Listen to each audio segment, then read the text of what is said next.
Jacobs, and I'm the director of the next performance that you're about to see. Oh, somebody found the cowbell. You can never have enough cowbell. The next production you're going to see is Hurley Burley, and it's written by our local playwright, Per Andreasson. Absolutely phenomenal show. You get a great group of actors you get to see.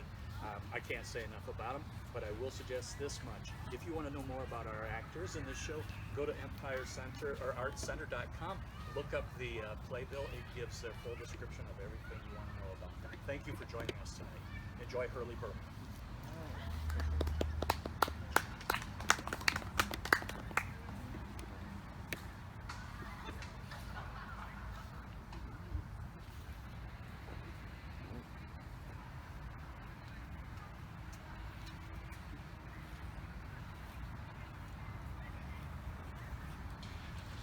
There are paths awaiting footfalls, pale doors creaking open.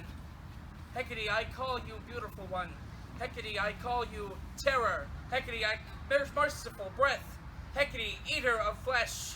10, 9, 8, 7, 6, 5, 4, 3, 2, 1. Breath of the east, I call to you. Define a circle in the minds of all. Fire of the south, I call to you. Lend us now the light and heat of life. Waters of the west, I call to you. Churn patterns of time and action. Stone, the north. I breathe into you. Stone I pour into you. Stone I forge and crack open. Stone, I call you. Make real this imaginary space. Hecate, the way is open. Hecate, I see you by your office. By your names I bind you. Call the word sisters. Bring them here made manifest to sight. I come when called in accordance with the old ways. Why have you brought me here? The world has gone mad.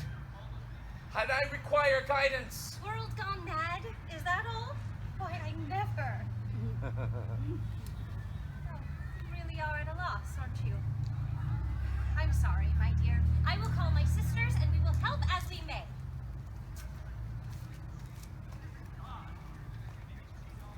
I come when called. And why wait? You have eyes to see the shape of things, a nose to smell the smoke. I'm sorry I didn't call you, okay? At least we're all here now. Why do we need all three of us anyway? My dear sister, look at him. He needs all the help he can get, poor thing.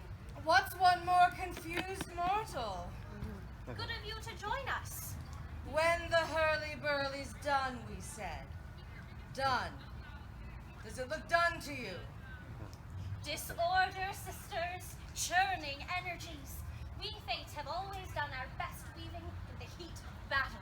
That worked out so well last time. Last time? And the time before, and the time before. And all back to the day we met a man in the middle of the road and set him on a course for murder and death because you said it would make Scotland stronger. I was not wrong. No, you weren't wrong. Macbeth, decent man. His wife brilliant but bored. Both destroyed. Macduff became king, then Fleance, Banquo's son, all in accordance to your design, Mother. And then what? James, yes! A Scottish king wears England's crown. Your plan brought to completion. But James felt the warp and weft of your work about his shoulders. Paranoid, he turned on us. Though all we done, we did for him. Earnestly, he hunted us. Stop! I remember, sister. Strapped to rough stripped stakes of pine, smeared over with pitch. How brightly we burned then!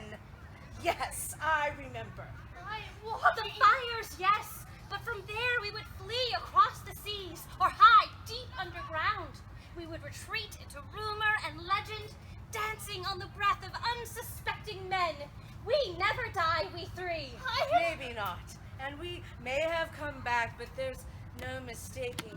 We came back through a couple of Englishmen who Watch the Second World War from the beach of some nudist club, thinking soft thoughts about hard things. We may not be dead, but we've fallen a long way. Is this a picnic shelter? Would I have called you up if I had a lot of other options? I am walking.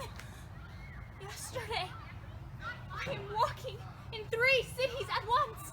1 on camera, a forced perspective, a line of battle. 2 in space.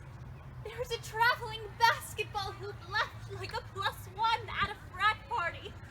To stand against the wall and pretend to be invisible. There! It's a man jogging to make a light. A brutalist park bench designed to tip the sleepers into the street. The woman sitting, wet shopping bags around her feet, trying not to doze off. Every legacy around a corner. Every personal history. A graffitied wrinkle on the face of things. Red lines marking neighborhoods. Mine and yours. And then I am a child. My ears are ringing. I can't see. I don't know why. I'm shouting for my mother. Something cold and burning coats my face, invades my mouth. My throat. Spasms. I choke. Can't breathe. Then there are hands. There's water. Strangers with crosses of red duct tape on their shoulders. Tonight, I sleep at a friend's house. I'm glad my mother is the type of person who makes friends. It isn't a war when one side gasses children. We have to do something. We don't have to do anything. We are watchers. Then give me something. Some foresight or spell. Give me the name of some air-bodied soap that I may call it. Bind it to roll it back clouds of gas, smoke, virus, and... I do my job. I watch. I remember. I remember the names, the stories, the final words and triumphs. It's not enough. It is essential. But the two of you, just stop. Please, stop. What is it? I need you to stop knowing what to do, what not to do, what could possibly go wrong. Just stop. Breathe. Let the world slow down. I don't understand. Speak plainly, please. Good luck. She's crazy as they come. I'm not crazy. I'm present. And you were too. Nearly. I'm here, aren't I? Please. We are better than this. We are the 3 in 1. We stand at the crossroads. We are the source of magic, the tongue of prophecy. We were called forth to give counsel, not bicker like children. We aren't a focus group. Then what do you do? Or do I send you off and start invoking any forgotten name? Let me tell you a story. The scene. Deep south. A swamp in winter. Cold enough you can see the breath in front of your face. Cold enough the muck doesn't want to let you go. Enter 2 men. They were once soldiers, dressed in the rags of blue uniforms. Their feet are wrapped in strips of cloth. Their boots were stolen when they went into the camp. They are feverish, rail thin, racked by dysentery. Off hear the baying of bloodhounds. Ahead they see a small cottage. The taller of the 2 men turns to the other. We can't keep running. But the shorter man doesn't say anything. He can't muster the energy to speak. He changes course and stumbles towards the cottage. The door swings open as they approach, a woman silhouetted. Help us, please, just for the night, and we'll be on our way. We're dying. The sound of 2 hammers being pulled back. The shadow of a shotgun cuts across the meager lawn. The men freeze. When the shorter man speaks, it's in Norwegian, his native tongue. But he's clumsy with it. He hasn't spoken those words in years. If we rush at her, maybe at least one of us might make it. But the taller man shakes his head. He replies, also in Norwegian. No. Let her be. We'd only be causing her trouble anyway. They back away, hands in the air. He switches to English. Sorry to bother you. Good luck. But then, from inside the cottage, a voice, an old voice, heavy like a leather hinge. Wait! Let them come in! The woman is confused, Mother, but she insists. I haven't heard my own language out of a stranger's mouth in over 40 years. You, tell them to come in now. We'll get them straightened out. And so they lived, those two.